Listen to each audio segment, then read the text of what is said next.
que todo niño de 3 años que quiera, desea de corazón, hermanos, llévele a sus padres, amén.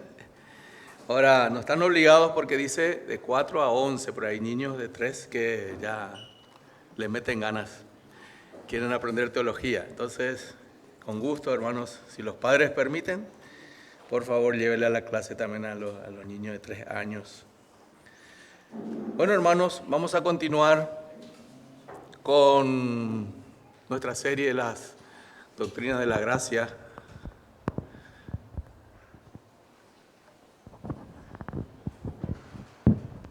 Ahí. Más cerca de mi boca. Ah, eso era. Bueno. Bueno, hermano, continuamos con la serie de las doctrinas de la gracia. Estamos haciendo la cadena de la salvación, el eslabón. Amén. Aprendiendo cómo el Señor salva, cómo el Señor realiza su obra salvadora. Estuvimos viendo, hermanos, y estamos convencidos que la salvación solamente es del Señor y le pertenece a Él.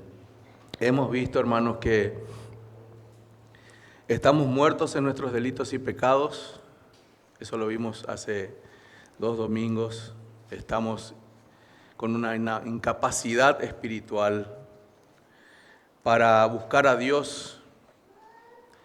Y después el pastor Alex estuvo hablando también que hay una expiación particular, que el Señor salva a su pueblo con un amor sin límites. Estuve hablando el domingo pasado. Hoy vamos a hablar de un tercer tema, que es la elección de Dios sin condiciones, la elección incondicional. Vaya conmigo a Efesios capítulo 1. Efesios capítulo 1. Vamos a desarrollar algunos versículos de Efesios 1 para hablar un poco de la doctrina de la elección.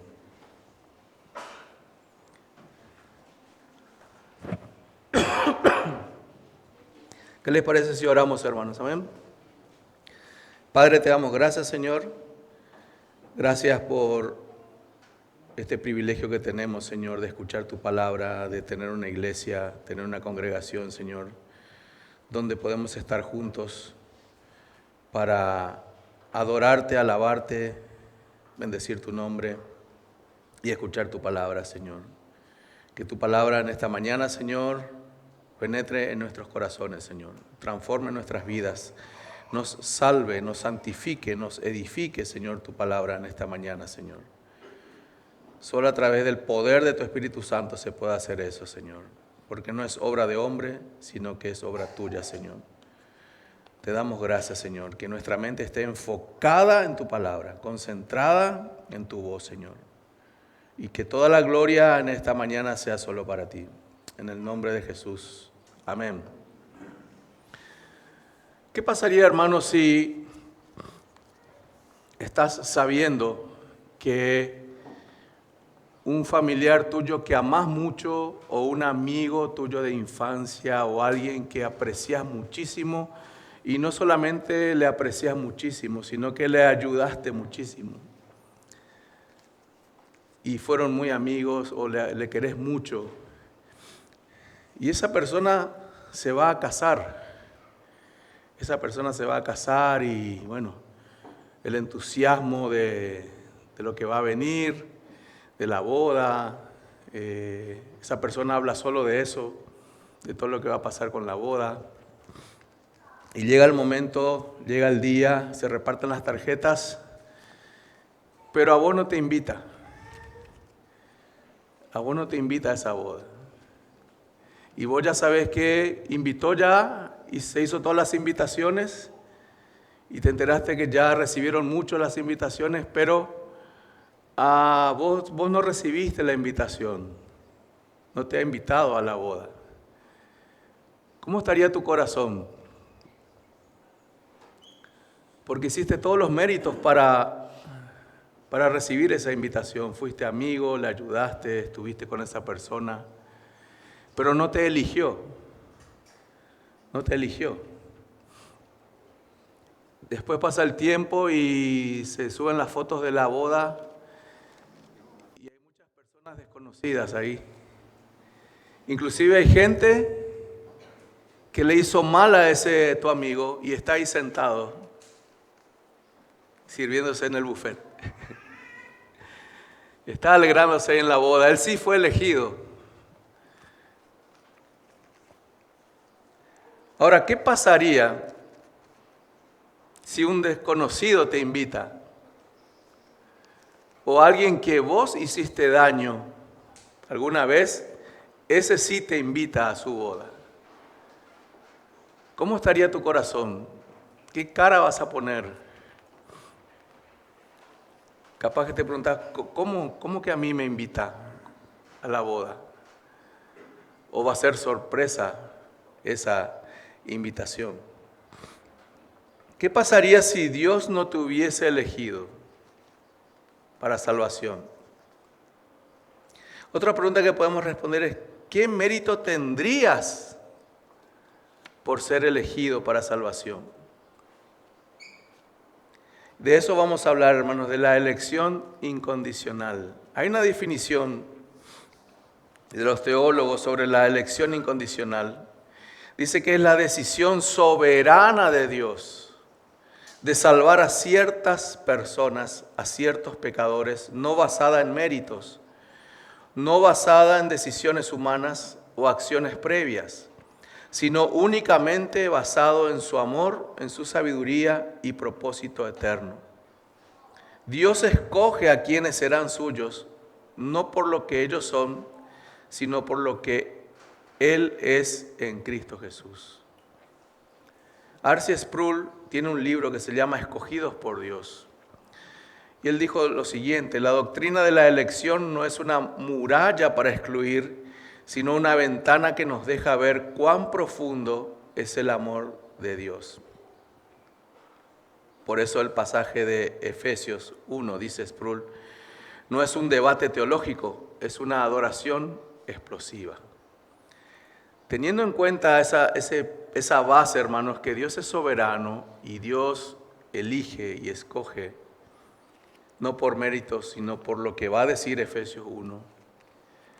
Vamos a leer Efesios 1. Acompáñenme a Efesios 1, versículo 3 al 14. Dice así: bendito sea el Dios y Padre de nuestro Señor Jesucristo, que nos bendijo con toda bendición espiritual en los lugares celestiales en Cristo, según nos escogió en Él antes de la fundación del mundo, para que fuésemos santos y sin mancha delante de Él. En amor, habiéndonos predestinado para ser adoptados hijos suyos por medio de Jesucristo, según el puro afecto de su voluntad, para alabanza de la gloria de su gracia, con lo cual nos hizo aceptos en el amado, en quien tenemos redención por su sangre, el perdón de pecados, según las riquezas de su gracia, que hizo sobreabundar para con nosotros en toda sabiduría e inteligencia, dándonos a conocer el misterio de su voluntad, según su beneplácito, el cual se había propuesto en sí mismo de reunir todas las cosas en Cristo, en la dispensación del cumplimiento de los tiempos, así las que están en los cielos como las que están en la tierra. En Él asimismo tuvimos herencia, habiendo sido predestinados conforme al propósito del que hace todas las cosas, según el designio de su voluntad, a fin de que seamos para alabanza de su gloria, nosotros los que primeramente esperamos en Cristo. En Él también vosotros, habiendo oído la palabra de verdad, el evangelio de vuestra salvación, y habiendo creído en Él, fuisteis sellados con el Espíritu Santo de la promesa, que es la zarra de nuestra herencia, hasta la redención de la posesión adquirida, para alabanza de su gloria. Aquí podemos ver 3 puntos sobre la elección, hermanos. Una es la causa de la elección o las causas de la elección. Segundo, ¿quién es el centro de la elección? Y tercero, las consecuencias de esa elección. Fíjense lo que dice el versículo 3 y 4. Vamos a ver la causa de la elección, versículos 3 al 6, pero leamos 3 al 4. Dice: bendito sea el Dios y Padre nuestro Señor Jesucristo, que nos bendijo con toda bendición espiritual en los lugares celestiales en Cristo, según nos escogió en Él. Dice qué es lo que pasó y cuándo, antes de la fundación del mundo, para que fuésemos santos y sin mancha delante de Él. Vemos ahí el propósito. Es interesante que en otra versión dice: fuésemos santos delante de sus ojos. Fuésemos santos delante de sus ojos. Hermanos, fíjense que vemos que Dios elige por gracia, no por mérito. Dice el versículo 3, el apóstol Pablo, hermanos, no está triste porque algunos no son elegidos o porque algunos solamente son elegidos, sino que Pablo está gozoso por la elección. El apóstol Pablo, hermanos, está entendiendo aquí que nadie merece ser elegido. Nadie califica, nadie tiene mérito para ser elegido. Cuando cayeron Adán y Eva, cayó toda la raza humana. Dice la Biblia: por cuanto todos pecaron, están destituidos de la gloria de Dios. En realidad lo justo sería, hermanos, que ninguno fuera elegido para salvación, por la caída, por la desobediencia. Ninguno califica, ninguno tiene mérito. Pero el apóstol Pablo, hermanos, fíjense que él no está triste por eso, sino que, como dice Sproul, hay una explosión de alabanza al saber que hay una elección. Fíjense lo que dice el versículo 3. Bendito sea el Dios. El apóstol Pablo aquí como que lo está gritando. Está feliz, está gozoso diciendo esto. Alabanza sean a Dios. Está diciendo aquí en otra versión. Sean muchas alabanzas a Dios y Padre de nuestro Señor Jesucristo. Fíjense lo que dice después: que ha bendecido a los pecadores. Hermanos, el Señor no ha escogido santos, el Señor ha escogido pecadores. Es algo ilógico. Si vamos solamente al razonamiento humano, es algo ilógico lo que hizo Dios. Dios es santo, Dios es justo, pero Dios ha elegido pecadores que no merecen ser invitados al cielo, que no merecen ser invitados a su fiesta o a su gozo o a su presencia. No hay mérito. Dios elige por pura gracia. Fíjense lo que dice el versículo 3, en el tiempo antes de la fundación del mundo. Versículo 4, Él nos ha escogido. El Señor dio el paso. Dice la Biblia que nadie le busca a Dios, que no solamente no pueden buscarle a Dios, sino que nadie quiere buscarle a Dios. A una se han desviado, dice Romanos capítulo 1, capítulo 3. En Deuteronomio 7, versículos 6 y 8, recordando la elección en el Antiguo Testamento, que Dios eligió a Israel no por ser alguien especial. En el Antiguo Testamento el pueblo de Israel no era alguien especial o calificaba para ser el pueblo de Dios. Simplemente Dios eligió una nación para sus propósitos. Dice que Dios eligió a Israel no por ser más grande que las otras naciones, sino porque los amó. Los amó. Fíjense lo que dice el versículo 4. El propósito de esa elección fue para ser santos delante de sus ojos, para ser santos y sin mancha delante de Él. Dios cambia el corazón, Dios transforma al pecador. Entonces, alguien transformado y cambiado puede estar en la presencia de Dios y puede ser una persona santa delante de Él. En Romanos 9, 11 al 13 habla de que Jacob fue amado antes de nacer. A Jacob amé y a Esaú aborrecí. Ahora, es interesante que Jacob se portaba peor que Esaú. Jacob era más pecador que Esaú en términos de conducta en toda su vida. Una vez predicando a Spurgeon en el púlpito sobre este pasaje de a Jacob amé, a Esaú aborrecí, dio todo el sermón y al bajarse le aborda una persona como disgustada, estaba como enojada con Dios. ¿Por qué aborreció a Esaú? Eso le llamaba la atención, un Dios de amor, un Dios compasivo. Y se acerca y le dice a Spurgeon, ¿no le sorprende a usted que Dios aborrezca a Esaú? A lo que Spurgeon le dice, no, a mí lo que me sorprende es que Dios amó a Jacob. Eso es lo sorpresivo, porque Dios debería aborrecer a toda la humanidad por ser pecadores. Eso se llama elección incondicional. Si sos creyente, Dios te ha elegido sin mérito y sin condiciones. Sin condiciones. Te ha elegido de forma soberana. Te ha elegido por el puro afecto de su voluntad. Fíjense lo que dice el versículo 5.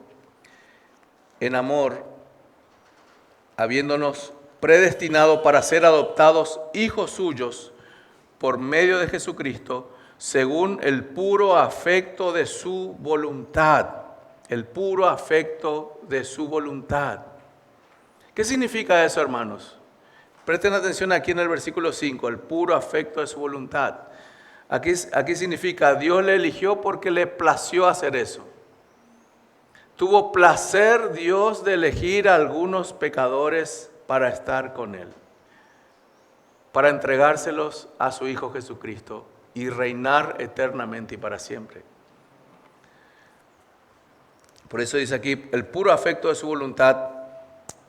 Una mejor traducción sería, le da placer a Dios hacer eso. Es como el que hace la lista de bodas otra vez. Es interesante cuando los varones hacemos la lista de bodas, metemos 15 por ahí, ¿no? A las mujeres 400 amigas tiene, ¿verdad? Y tiene que hacer el colador y bueno, este sí, este no, este sí. Pero yo sé que esos novios que están invitando con placer, están invitando a las personas. Pero en la mayoría de los casos, esos invitados merecen estar ahí. En el caso de Dios con nosotros no merecemos ser invitados.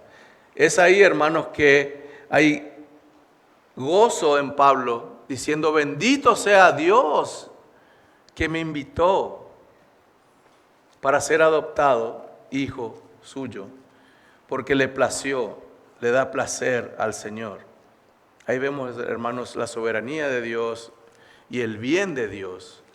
Ahí Dios es bueno. Hermanos, nosotros decimos muchas veces que Dios es bueno cuando las cosas van bien. Pero más deberíamos decir, Dios es bueno porque nos salvó. Esa es la mayor alabanza para Dios. Gracias, Señor, porque sos bueno, porque salvaste un pecador como yo. Dice en Jeremías 1:5, Dios le dice a Jeremías, antes que te formase en el vientre te conocí. Te conocí, tiene que ver, fíjense lo que dice el versículo 4, antes de la fundación del mundo. Aquí te conocí, hermanos, te conozco íntimamente. No es te conozco de vista, te conozco íntimamente. En la eternidad tuve una relación de comunión contigo, le dice a Jeremías. En Juan 15:16 dice, no me elegisteis vosotros a mí, sino que yo os elegí a vosotros, diciéndole a sus discípulos también. Hermanos, siempre Dios dio el primer paso en la salvación. Si hoy creíste, si sos cristiano, es porque Dios te ha escogido primero para salvación. Y te ha escogido por amor, por el puro afecto de su voluntad. Hermano, Dios no te eligió porque vio algo bueno en ti, porque no hay nada bueno en nosotros. De hecho, en maldad hemos sido formados, dice la Biblia. sino te eligió para hacer algo bueno en ti. Fíjense un ratito de Efesios 2. Efesios 2, el propósito de la salvación, Efesios 2, versículo 10. Porque somos hechura suya, creados en Cristo Jesús para buenas obras, las cuales Dios preparó de antemano para que anduviésemos en ella. Entonces, tenemos un propósito, las buenas obras que glorifican a Dios. Amén. No somos salvos por hacer buenas obras, sino somos salvos primero y después para hacer buenas obras, para darle gloria al Señor en la salvación. Fíjense Efesios 1:4, hermanos, el propósito principal de la salvación. Santos delante de sus ojos. Me gusta esa versión, hermanos. Sin mancha, dice en la mayoría de las Biblias. Pero creo que suena mejor decir delante de sus ojos. Porque éramos pecadores delante de sus ojos. Y el Señor transformó nuestra vida y hoy somos santos delante de sus ojos. De hecho, Pablo saluda en todas las cartas que él escribe a los santos de tal ciudad, a los santos de tal ciudad, a los santos de tal ciudad. Santos delante de sus ojos. Ese es el propósito principal, hermanos. Que Dios sea glorificado en la elección, en la salvación. Que Dios sea glorificado en nuestra vida, transformándonos de gloria en gloria a la imagen de nuestro Señor Jesucristo. Segunda Tesalonicenses 2:13 dice que Dios nos ha escogido para salvación mediante la santificación del Espíritu. ¿Qué significa aquí, hermanos? Versículo 4 al final, sin mancha delante de Él, sin mancha delante de Él, que Él nos eligió justamente para eso, para ser santificados aquí en la tierra. Hermanos, presten atención a algo. En las doctrinas de la gracia, está cometiendo un error. Las iglesias bíblicas reformadas, o como quieran llamarle, a veces se comete un error. ¿Se entiende bien la parte de salvos por gracia? ¿Se entiende bien la parte de salvos para siempre? ¿Se entiende bien la parte de ya soy salvo? ¿Se entiende bien la parte de solo Dios me salva? Pero muchas veces vivimos pecaminosamente casi todo el tiempo los reformados. Creemos que ya somos libres, pero libres para todos. Hay una línea fina entre libertad y libertinaje. Los que creemos que Dios salva para siempre tenemos que vivir en santidad en la tierra también. Tenemos que estar bien delante de sus ojos, no solo en el cielo, sino en la tierra. Amén, hermanos. Por eso mucha gente se burla y dice, estos son los salvos, siempre salvos, que hacen lo que quieren. Muchas veces parece que sí. Pero aquí dice, hermanos, tenemos que ser santos delante de sus ojos, acá también. No para merecer la salvación, no para calificar como salvo, sino justamente porque somos salvos, porque somos salvos. Los santos y sin mancha no tenemos derecho al libertinaje, hermanos. Tenemos derecho a todas las bondades de Dios, podemos disfrutar de toda la presencia y el gozo de Dios, pero no tenemos derecho a que reine otra vez el pecado en nosotros. Vaya conmigo a Romanos 6. No podemos hacer lo que queremos, hermanos. Aunque la salvación ya está en nosotros, es eterna, es para siempre. Nadie te va a quitar la salvación, pero no podemos hacer lo que queremos. Romanos 6, versículo 12. No reine pues el pecado en vuestro cuerpo mortal, de modo que lo obedezcáis en sus malos deseos. Versículo 13. Ni tampoco presentéis vuestros miembros al pecado como instrumentos de iniquidad, sino presentaos vosotros mismos a Dios como vivos de entre los muertos y vuestros miembros a Dios como instrumentos de justicia. Qué interesante lo que dice Pablo, hermanos. Ahora tenemos vida y vida en abundancia. Se tiene que ver eso delante de los incrédulos. Ya tenés el Espíritu Santo para mostrar que tenés vida y que sos luz delante de los incrédulos o en medio de los incrédulos. Ese es el propósito entonces de la elección, hermanos. Ser salvos, pero también ser luz. Ser santos delante de sus ojos. Ser santos delante de sus ojos. Vaya conmigo a Lucas 4. Lucas 4. Vamos a ver una elección soberana del Señor, una elección amorosa del Señor. Un ejemplo de elección en donde los fariseos se enfurecieron por algo que dijo el Señor Jesús. Lucas 4, versículo 24 en adelante. Lucas 4, 24 dice: y añadió, de cierto os digo que ningún profeta es acepto en su propia tierra, y en verdad os digo que muchas viudas había en Israel en los días de Elías, cuando el cielo fue cerrado por 3 años y 6 meses, y hubo una gran hambre en toda la tierra. Pero a ninguna de ellas fue enviado Elías, sino a una mujer viuda en Sarepta de Sidón. Y muchos leprosos había en Israel en tiempo del profeta Eliseo. Pero ninguno de ellos fue limpiado, sino Naamán el sirio. Al oír estas cosas, todos en la sinagoga se llenaron de ira, y levantándose le echaron fuera de la ciudad, y le llevaron hasta la cumbre del monte sobre el cual estaba edificada la ciudad de ellos, para despeñarle. Querían tirarle al precipicio. Mas él pasó por en medio de ellos y se fue. Eso a veces hace la elección, hermanos, pensar de esa manera con orgullo, ¿verdad? ¿Cómo Dios le pudo elegir a esa persona, a la viuda de Sarepta, que no es ni israelita? ¿Cómo Dios le eligió a Naamán o le sanó?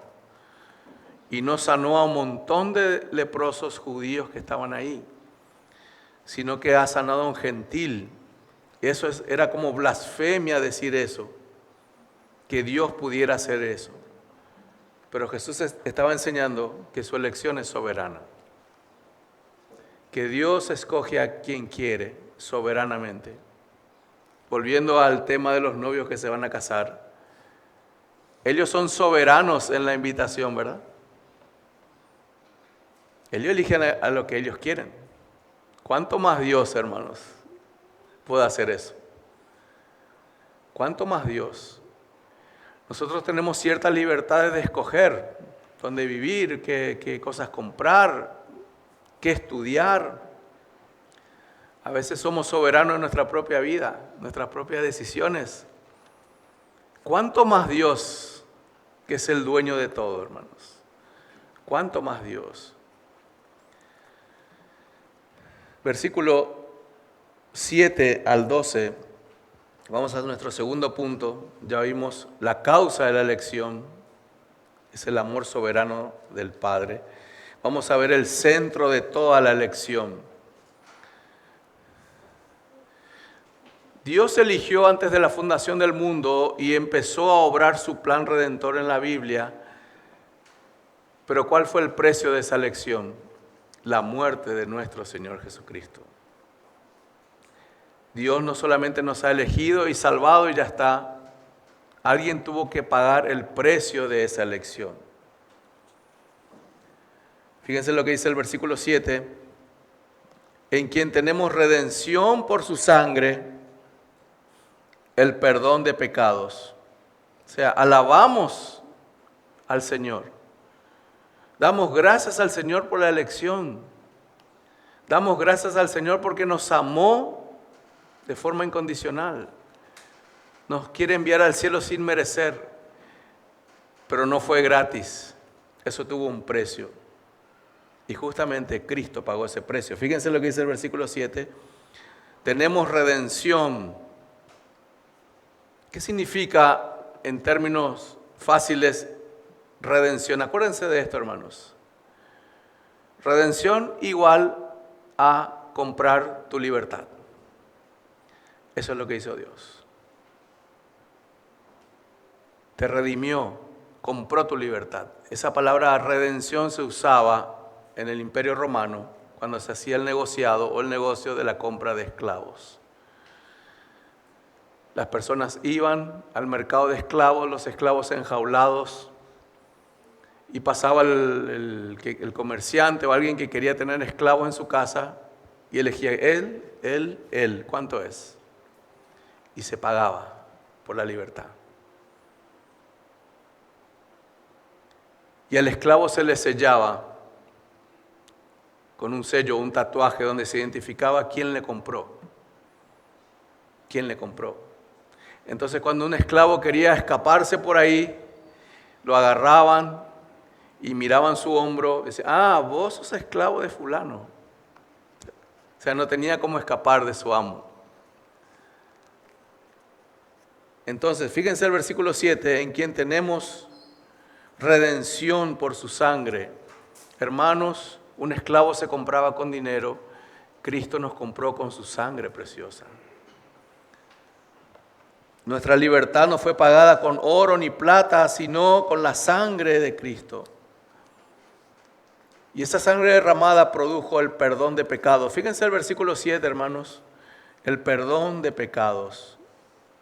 Otra vez, según las riquezas de su gracia. Por eso Pablo dice en el versículo 3, alabado sea Dios. Me eligió, encima su Hijo pagó por mí. ¿Está hilando ya las bendiciones espirituales que estamos teniendo? Tenemos el amor del Padre, tenemos la elección incondicional y tenemos la muerte de Cristo. La muerte de Cristo es un regalo para nosotros, hermanos.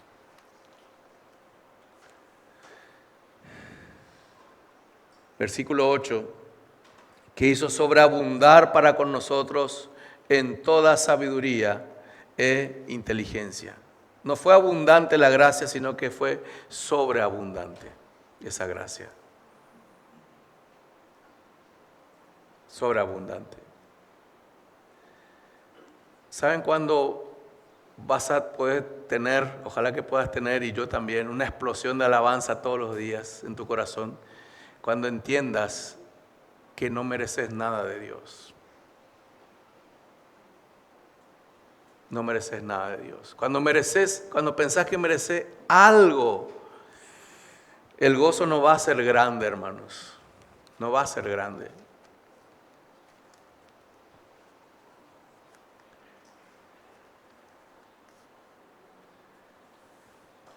Dice una frase, ama mucho al que se le perdonó mucho. Ama mucho al que se le perdonó mucho. Fíjense el versículo 9, dándonos a conocer el misterio de su voluntad según su beneplácito. Fíjense el versículo 5, dice, según el puro afecto de su voluntad, es la misma palabra aquí para beneplácito, el cual se había propuesto en sí mismo de reunir todas las cosas en Cristo, en la dispensación del cumplimiento de los tiempos, así las que están en los cielos como los que están en la tierra. Pablo estaba explicando que ese era el plan redentor, que Cristo dé su sangre para perdón de pecados. Es como que Pablo está, estoy entendiendo el Evangelio, estoy entendiendo las buenas noticias. Ahora lo comprendo, ¿cuál es el misterio? Es el misterio. En Hechos 4:12 dice, no hay otro nombre bajo el cielo dado a los hombres en que podamos ser salvos. Algo grande también, hermanos, Cristo es el único mediador. Cristo es el único mediador. En Isaías 42:1 dice: Él es mi escogido en quien mi alma tiene contentamiento. Habla del Padre y del Hijo. No sé si estás dimensionando, hermanos. Dios Padre envió a su propio Hijo para rescatarte y para rescatarnos. No fue enviado un ángel, no sirvieron los holocaustos, no perdonaban pecados como Cristo lo hace con su muerte y resurrección. Ahora, sangre, perdón de pecados, redención, libertad. ¿Cómo fue en la práctica, hermanos? La cruz. La cruz. Cristo no se sacó sangre o donó sangre, hermanos. Cristo fue castigado como un malhechor. Esa es otra bendición. Nosotros somos los malhechores. Deberíamos ir nosotros a la cruz. Pero Cristo se puso delante de nosotros y se ofreció Él como sacrificio. Él fue a la cruz por nosotros. Él fue inmolado. Vaya conmigo a Apocalipsis 13:8. Qué interesante lo que dice Apocalipsis 13:8. Toda la Biblia conecta con todo, hermanos. Eso es lo hermoso de la palabra del Señor. Todo se conecta. Apocalipsis 13, versículo 8.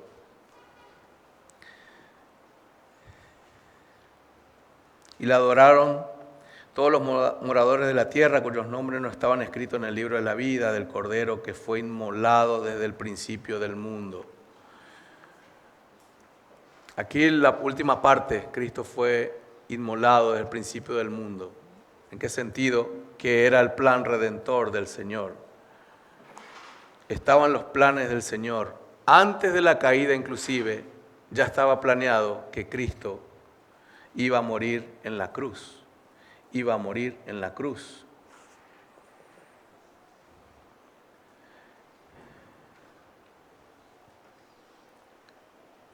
¿Cuál es la otra bendición entonces aquí, hermanos? El amor de Cristo. Hermanos, entiendo a los hermanos nuevitos que dicen, en mi iglesia no me aman, pero tiene que ir creciendo y aprendiendo el hermano nuevito. Lo que importa es que Cristo te amó. Amén. El resto, vamos a cultivar el amor entre hermanos, pero no digas que nadie te ama si sos cristiano, porque Cristo es suficiente en amor. Cristo lo llena y lo completa todo. Amén. Nadie me ama. Me voy del país. No, hermanos. No busque el afecto de las personas. Si te aman, te aman. Si no, no importa, hermanos. Cultiva eso que Cristo te ama y te llena de amor. Amén. Cristo te ama. ¿Por qué digo esto? Porque es la muestra. El Calvario es la muestra de su amor. La cruz es la muestra de su amor. Ya no preguntes, ¿será que si Dios me ama? Dios te amó con amor eterno antes de la fundación del mundo. De hecho, te eligió antes de que nacieras. De hecho, te eligió antes que tus padres se conozcan. De hecho, te eligió antes que tus abuelos se conozcan. Y así, fuiste un escogido por Dios en la eternidad pasada. Y eso lo tenés que tratar de comprender. Tratar de comprender.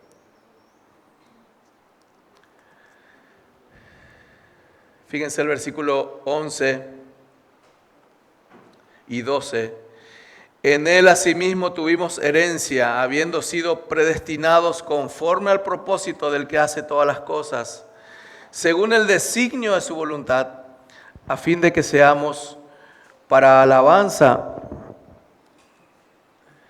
de su gloria, nosotros los que primeramente esperábamos en Cristo.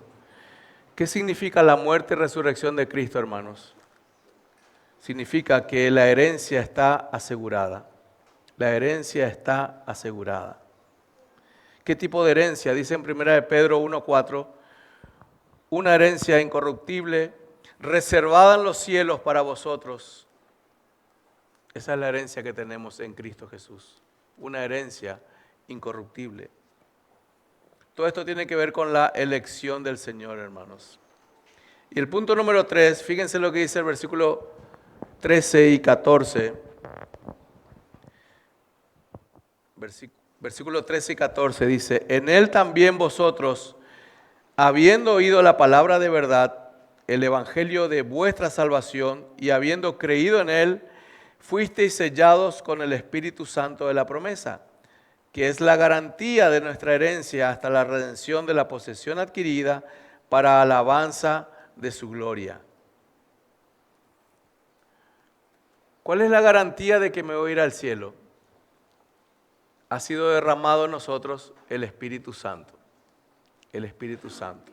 Nosotros los cristianos tenemos el Espíritu Santo en nosotros y eso hace toda la diferencia con las demás personas. ¿Qué hace el Espíritu Santo, hermanos, en nosotros? Él fue enviado para guiarnos en el camino hasta el cielo. Él fue enviado para guiarnos, para ser cristianos. Amén. Para ayudarnos a comportarnos como cristianos. El Espíritu Santo, hermanos, trabaja en la conciencia de los cristianos. El Espíritu Santo te muestra tu pecado. El Espíritu Santo te hace entender la palabra del Señor. De hecho, el Espíritu Santo regenera al pecador. Con su poder cambia el corazón de las personas. Vaya conmigo a Ezequiel, ya en el Antiguo Testamento sucedía eso. O prometió eso el Señor. El profeta Ezequiel 36.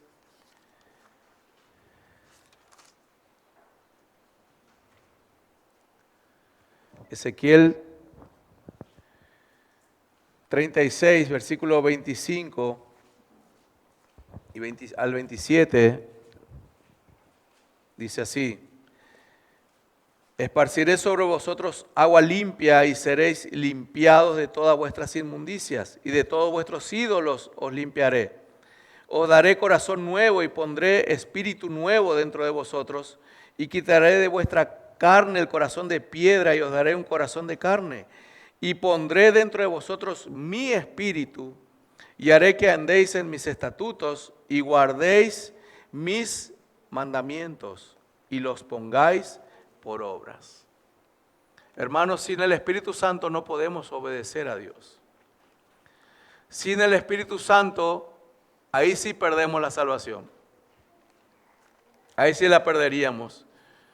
Porque nosotros no podemos preservar nuestra salvación con nuestra fuerza. Es el Espíritu Santo quien preserva tu vida cristiana. Es Él. Él nos ayuda. De hecho, el Espíritu Santo es enviado como el consolador, el ayudador, el parakletos en griego. Cuando alguien iba a los tribunales a presentar defensa o una acusación, iba con su parakletos, iba con uno entendido en la justicia que pueda intermediar por tu vida delante del juez. Y eso hace el Espíritu Santo. Él nos ayuda, Él nos guía a toda verdad. Fíjense lo que dice el versículo 13. Fuisteis sellados con el Espíritu Santo de la promesa, que es la garantía, versículo 14, Aquí también es un lenguaje de la época de Pablo, hermanos. Cuando alguien iba a hacer una compra o un negocio, una transacción, iba a comprar una propiedad a otra persona, le dejaba un dinero de garantía. Yo te voy a comprar eso. El año que viene compro tu propiedad, pero ya te dejo una entrega como garantía. Que el año que viene voy a venir y voy a pagar todo lo que falta. Así también es el Espíritu Santo, hermanos, es la garantía de nuestra salvación. Amén. Es por eso que no perdemos la salvación, hermanos. No perdemos la salvación. Hay dos opciones nomás.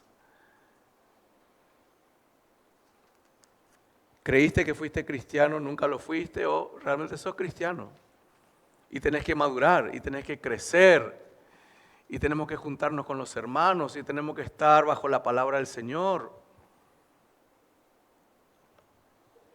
Un cristiano puede parecer inconverso también, hermanos. Puede parecer. ¿Por qué? Porque está alejado de la palabra, de la oración, de la comunión con los hermanos. No recibe la palabra del Señor, no se alimenta, no se nutre de la palabra del Señor. No se puede ser cristiano sin nutrirse de la palabra. Es imposible, no se puede. No se puede. Tenemos que estar mucho con la palabra del Señor en este tiempo, hermanos, porque estamos consumiendo muchas cosas mundanas en nuestra cabeza. ¿Y saben qué? Aunque no quieras consumirla, estás recibiendo cosas del mundo en tu cabeza, ¿verdad que sí? Todo el tiempo, filosofías, ideas que parecen buenas pero son diabólicas. Para eso está el Espíritu Santo, hermanos, para socorrernos, para purificarnos, para limpiarnos. Fíjense el versículo 14, que es las arras de nuestra herencia. ¿Hasta cuándo? ¿Hasta cuándo va a estar el Espíritu Santo en nosotros? Hasta que Cristo venga. Hasta que Cristo venga. Ahí seremos totalmente salvos, absolutamente salvos ya. Toda la obra completa del Señor. En la mente del Señor ya está completa, pero en la realidad nosotros acá estamos en la tierra todavía. Estamos en este mundo.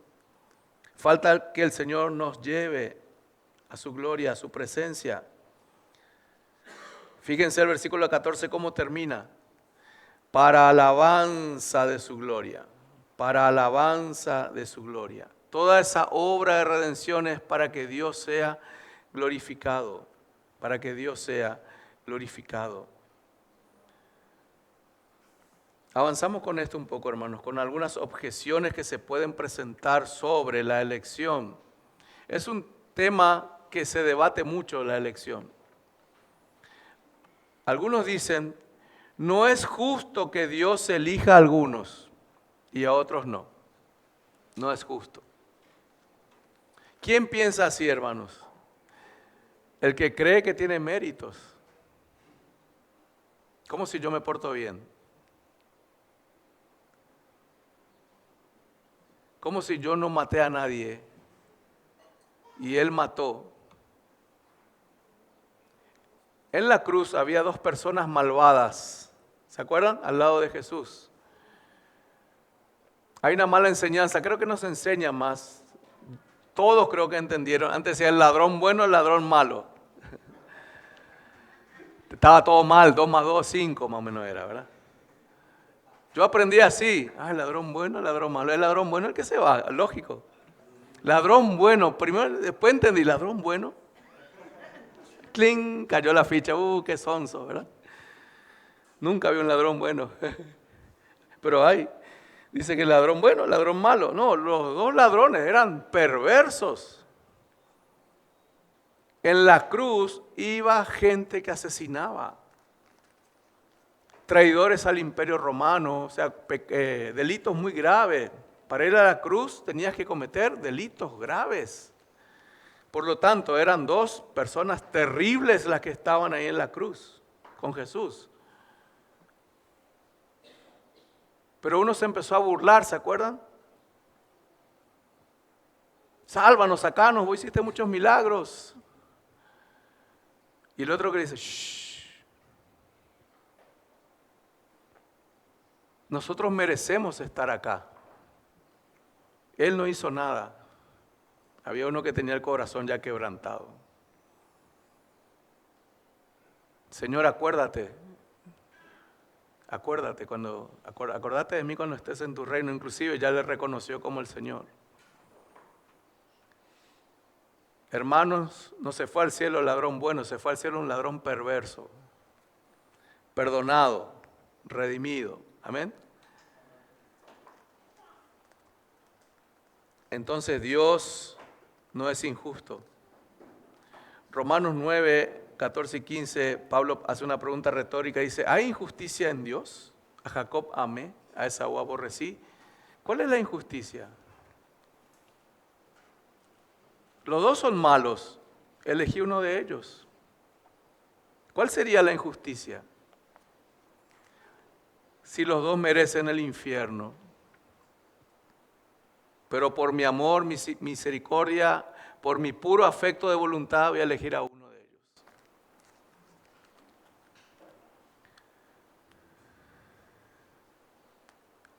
Otra objeción. Si ya hay elegidos y no elegidos, entonces no necesitamos evangelizar. Ya está.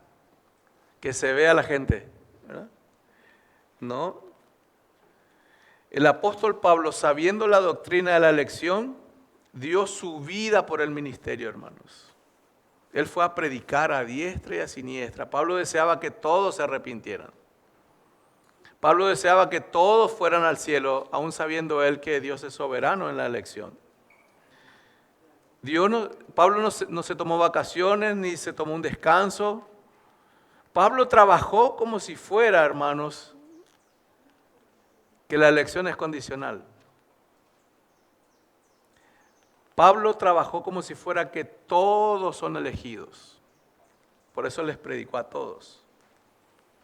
En Hechos 18, cuando estaba trabajando fuertemente Pablo en Corinto y le querían pegar y le querían matar a Pablo, el Señor le habla y le dice, no temas Pablo, tengo mucho pueblo en esta ciudad. Iba a haber convertidos ahí. Y la tercera objeción, ¿qué pasa si no soy elegido?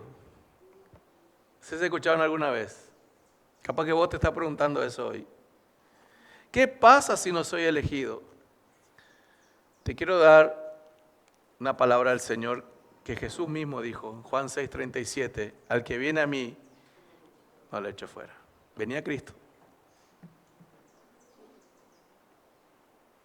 No va a revisar él si sos elegido o no en su cuaderno. ¿Quiénes pueden venir a él, hermanos? El que viene a mí, yo no le echo afuera. Si venís a él, bueno, después vas a saber que Dios hizo la obra en tu corazón.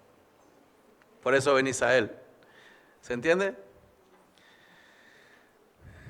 Al que viene a mí, no le echo fuera. El que viene a Cristo es prueba que Dios le eligió, hermanos. Es la bendita prueba que Dios te ha elegido. Porque nadie quiere venir a Cristo. Nadie quiere. ¿Quién de aquí quiso ser cristiano? Solo si Dios te tocó después, primero, y después sí, quiero ser cristiano. Porque si Dios no tocaba tu corazón, no querías. Jamás vas a querer ser creyente, ni seguirle a Jesús. De hecho, aborrecías al Señor y toda su ley y toda su palabra. Por último, hermanos, ¿qué implica entonces la elección incondicional y soberana? ¿Por qué, hermanos, Dios tiene que elegir? Porque nadie puede ir a Él. Que quede bien claro eso, hermanos. Nadie puede y nadie quiere. Además, la salvación no sería por gracia. Si dependiera del hombre también, ya no sería más por gracia. Como un pastor cuando declaró como un error, con un error garrafal, dijo, Dios hace el 99% y vos tenés que hacer el 1%. Ahí ya tenés 1% de gloria. Es mucho, es 1%. 100% es de Dios la salvación, hermanos. Por eso Pablo dice, bendito sea Dios. Bendito sea Dios. Segundo, la elección debe producir humildad y no orgullo. Amén. Todo el tiempo. Cuando te miras al espejo, el elegido. No, gracias Señor, gracias porque hasta ahora lucho con mi pecado, Señor. Y vos me elegiste. Hasta ahora me cuesta ser buen esposo, buena esposa, pero vos me elegiste, Señor. Bendito seas. Hasta ahora me cuesta obedecer la palabra, pero bendito seas porque me elegiste, Señor. Debe producir humildad.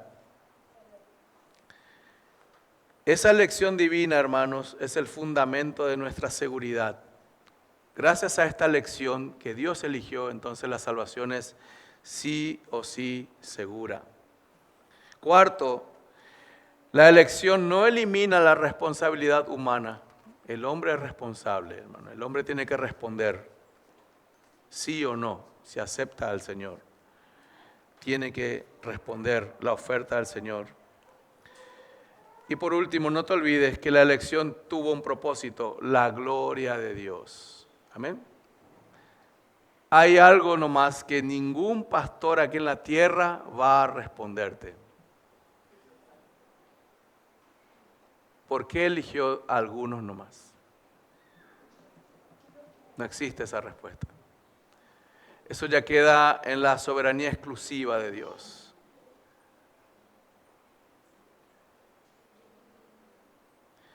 Dios podía elegir a todos, pero no lo vemos en la Biblia. No vemos en la Biblia eso. Que todos están en el cielo y todos vamos a ir ahí.